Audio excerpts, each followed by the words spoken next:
We begin tonight with an investigation that confirms something that a lot of Americans have had a Scooby sense about for quite a while now. Since the political fight over healthcare has taken the recent turns that it has taken, it has seemed at times that while there was a fight going on about healthcare reform, there was not actually a debate going on. That sense started in the third week of July when Roy Blunt, the top Republican in the House for healthcare policy, announced that the Republicans would not be introducing any healthcare policy. That sense was furthered when strategy memos for right-wing protesters attending town hall meetings about healthcare gave specific instructions for how those protesters could interrupt those meetings, how they could try to rattle the members of Congress leading those meetings, how they could shout out and then sit down to derail the meeting, to try to get it off course, not to get a specific point across or to try to be persuasive in a debate.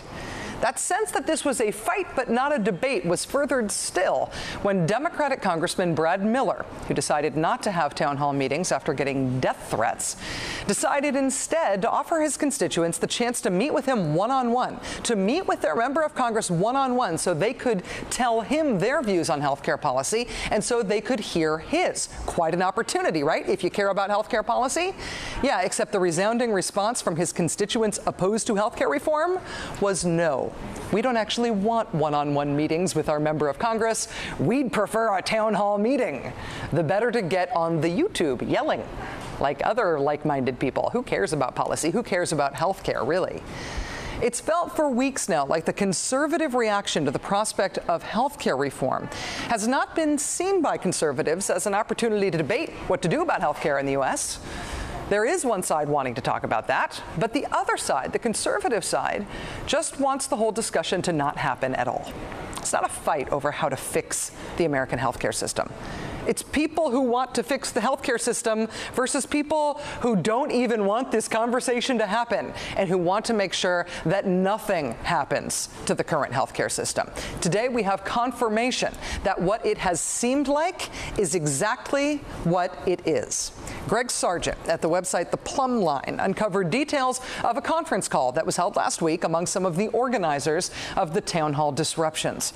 According to someone who was on that call, the explicit goal of the disruptions, as stated by the protest organizers, is, quote, not to find a solution to the healthcare crisis. The moderator of the conference call, again, this is a conference call of the organizers of the town hall protests. The moderator of the call said, quote, the goal is not compromise, and any bill coming out this year would be a failure for us.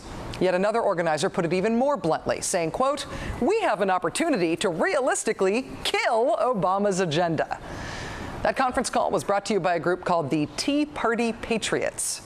The Tea Party Patriots sounds like a pretty grassroots organization, right? Probably made up of just normal folks looking for a way to organize. Well, if you tootle over on over to the Tea Party Patriots website, you will see that the group bills itself as the, quote, official grassroots American movement. It's official. They say so. Scroll down to the bottom of the Tea Party Patriots website and you'll see their list of partners. Official grassroots partners, no doubt. Among them, an organization that's been popping up over and over and over again in connection to these town hall disruptions. It's a group called FreedomWorks. FreedomWorks has acknowledged that it is a national co-partner of the Tea Party Patriots. In fact, when the Tea Party Patriots organized a trip to Washington, D.C. last month, it was FreedomWorks that provided them with prepared packets of information and who briefed them on a typical Capitol Hill visit.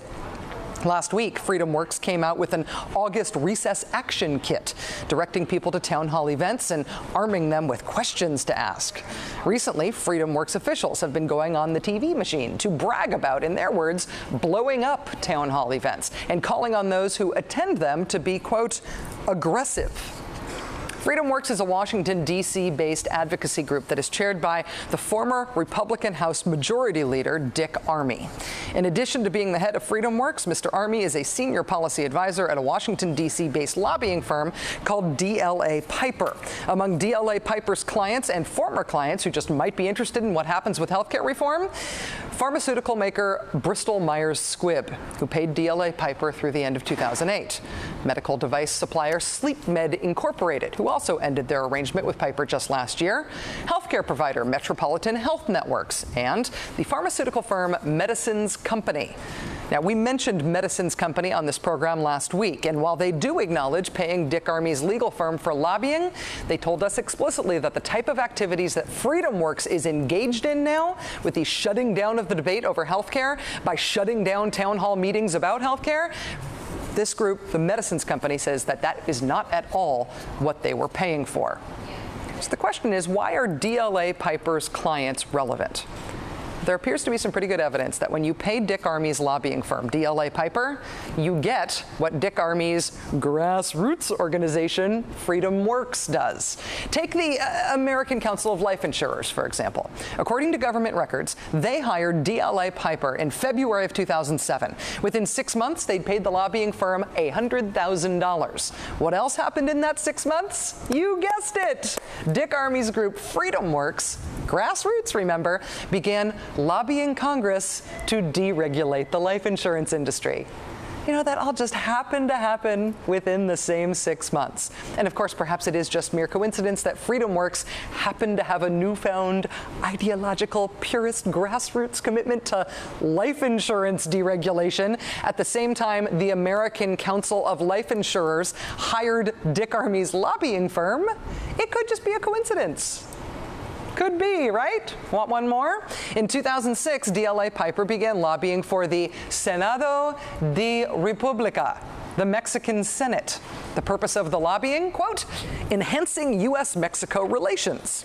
Coincidentally, around the same time, FreedomWorks began promoting itself as, quote, one of the few conservative organizations willing to aggressively promote meaningful immigration reform.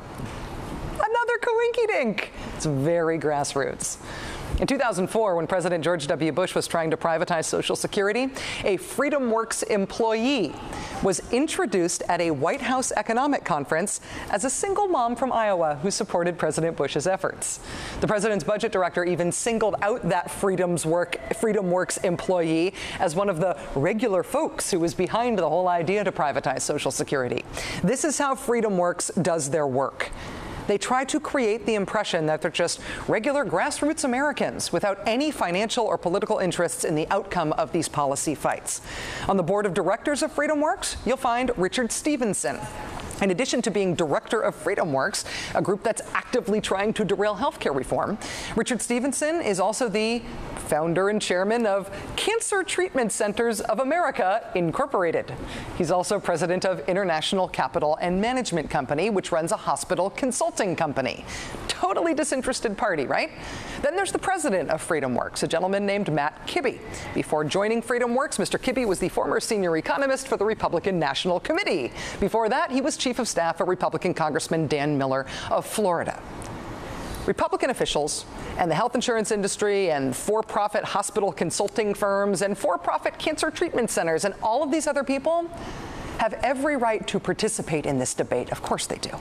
They have every right to go to these events and yell no and say that there's no reason to reform health care. They even have the right to scream at people who actually want to talk about the fact that there might be need to reform health care. That is their constitutional right. They are Americans like any of us. Nobody is suggesting that they can't participate in this debate in the way that they are. What is dishonest is to do it in a way that disguises who they are, that disguises their role in it, that disguises their financial role in it.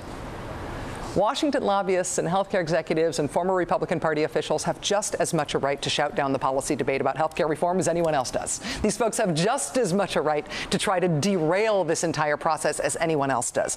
But we have the right to know who they are and who is paying them for their efforts. These guys are pros. This is an industry.